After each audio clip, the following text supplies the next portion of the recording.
Assalamualaikum warahmatullahi wabarakatuh. Saya Ibnu Fajar Haryono akan menjelaskan tugas akhir gerakan Tajdid Muhammadiyah.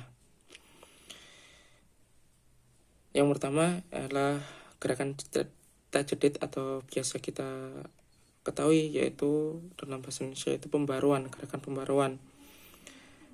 Makna Tajdid itu ada dua. Yang pertama ialah purifikasi, yang kedua adalah dinamisasi, yaitu yang purifikasi mengembalikan pada bentuk asal, yaitu kepada Al-Quran dan Sunnah, dan dinamisasi yaitu menerima ide-ide modern yang tidak bertentangan dengan prinsip Al-Quran dan As-Sunnah. Berikutnya adalah usaha tajdid di era dunia Islam, yaitu yang melatar belakangi usaha tajdid ini. Yang pertama adalah praktek agama yang menyimpang dari Al-Quran dan As-Sunnah, dan ketaklitan buta umat kepada pendapat ulama tertentu. Lalu pintu ijtihad telah tertutup dan kemunduran politik Islam.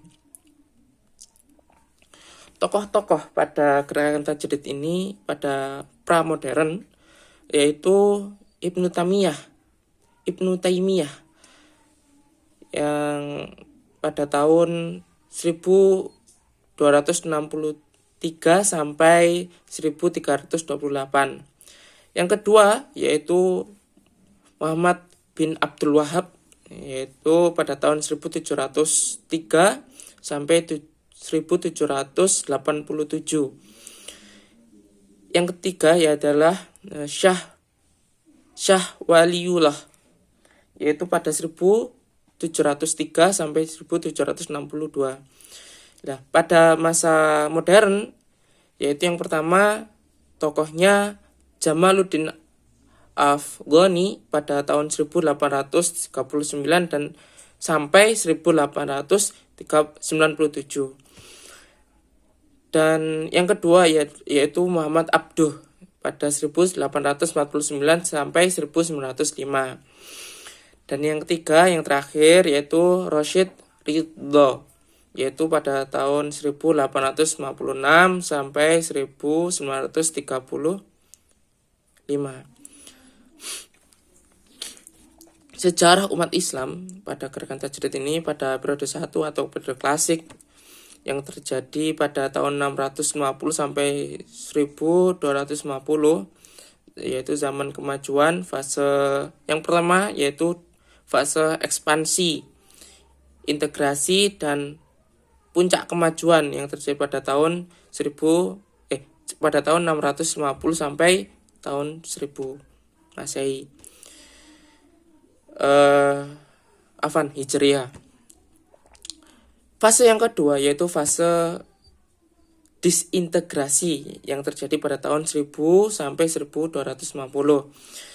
Pada periode kedua yaitu masa pertengahan terjadi pada 1250 sampai 1800. Fase pertengahan ini periode pertengahan ini terjadi pada dua fase. Fase kemunduran dan fase 3 kerajaan besar. Fase kemunduran terjadi pada 1250 sampai 1500, dan fase 3 kerajaan besar 1500 sampai 1800.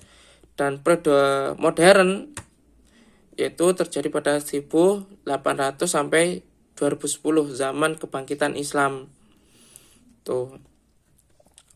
Periode pertengahan yaitu ada dua fase, kemunduran dan kerajaan.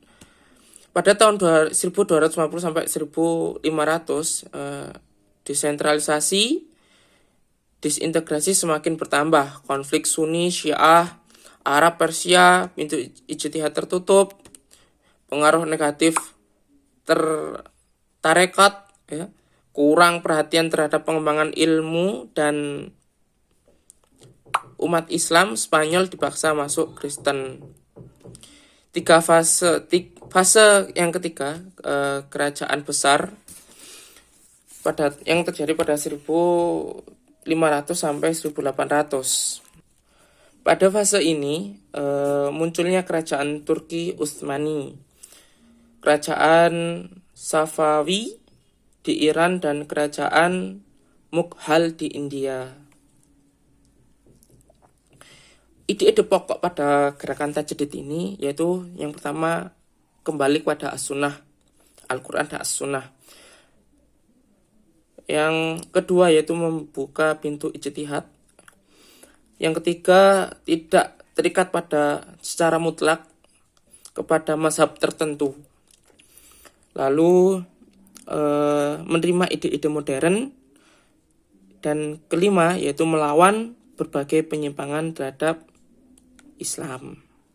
Hubungan Muhammadiyah dengan gerakan ini yang pertama, yaitu pandangan yang pertama, pada mata rantai langsung antar Ahmad Dahlan dengan tokoh pembaruan sebelumnya.